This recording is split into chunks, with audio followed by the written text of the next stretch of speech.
Good morning. We begin in Washington, where a prolonged and disruptive government shutdown has finally come to an end. The Senate passed an interim spending bill late last night, paving the way for federal agencies to reopen and for government employees to return to work. However, the path to this resolution was anything but simple, involving complex procedural hurdles and tense last-minute negotiations. The breakthrough came after the Senate successfully voted to break a filibuster late Sunday night. But that was only the first step. Under Senate rules, any single senator can delay proceedings, and several factions were not immediately ready to allow a final vote. At the center of the delay was Senator Rand Paul of Kentucky, who was the only Republican to vote against breaking the filibuster. He had demanded a vote on an amendment to alter a provision in the bill related to hemp-based products. The measure, as written, prevents the unregulated sale of intoxicating hemp products, which Senator Paul opposed. His objection highlighted the precarious nature of Senate agreements, where unanimous consent is often needed to speed up the legislative process. Complicating matters further, Senator Markwayne Mullin of Oklahoma revealed that another unnamed senator was also seeking a vote on an amendment, this one to hold congressional pay in escrow during future shutdowns. This demonstrated how once one senator makes a demand, others often feel emboldened to do the same, risking a cascade of delays. Without an agreement to expedite the process, Senate rules could have dragged out the shutdown for another week or more.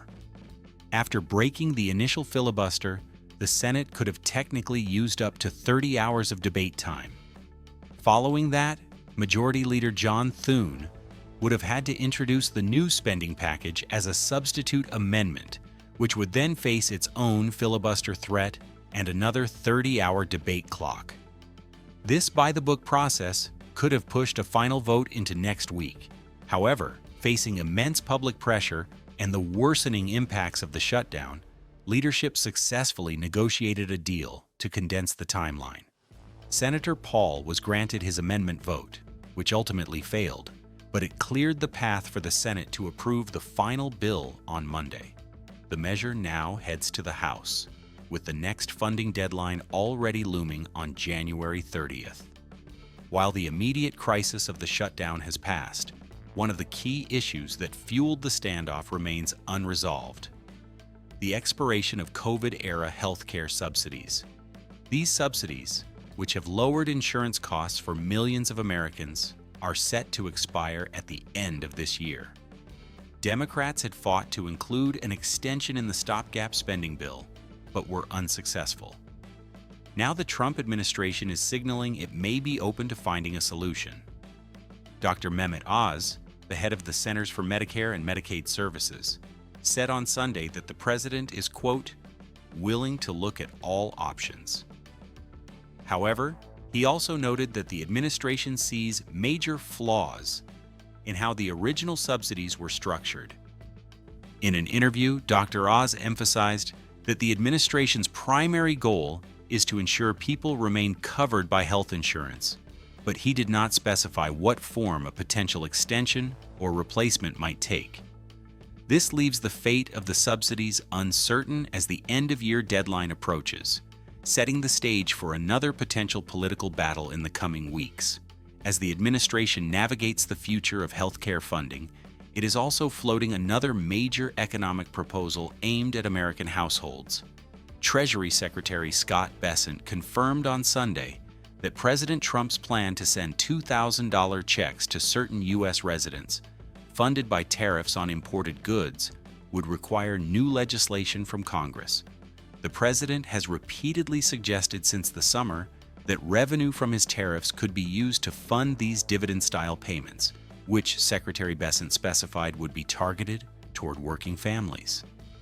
The idea is to use the proceeds from taxes on foreign goods to provide direct financial relief to low and middle-income Americans. However, Bessent's comments underscore that this is not something the White House can implement unilaterally. It would need to pass through both the House and the Senate, where its reception is uncertain.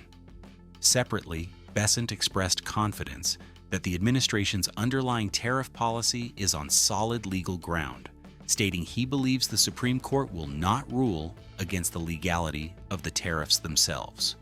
While the White House focuses on its economic agenda, President Trump also made a surprising political move over the weekend, reversing his stance on a contentious issue in the House.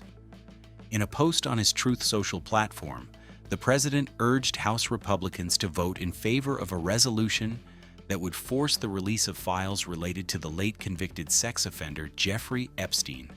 This marks a significant change of course, as the president had previously spoken out against the Democrat-led effort, which is being advanced through a procedural tool known as a discharge petition.